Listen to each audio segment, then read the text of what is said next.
Formal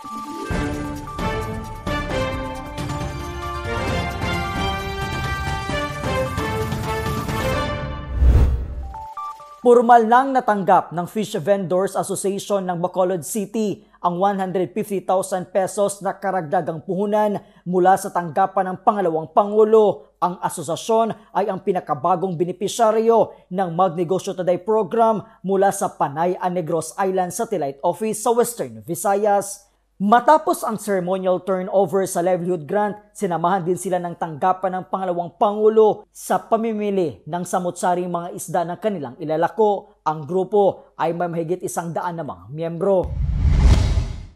Nahandugan din ng karagdagang puhunan ang Women's Mobile Vendors Association mula sa Barangay Buena Vista sa Sablayan Occidental, Mindoro. Ang grupo ay binubuo ng mga street vendors na nais na makapagtayo ng bagong food hub stalls at makapagbigay ng trabaho at abot kayang pagkain sa kanilang komunidad. Ipinagpapasalamat naman ng mga grupo ang pagtitiwala sa tanggapan at ni Inday Sara Duterte sa kanilang kakayahan.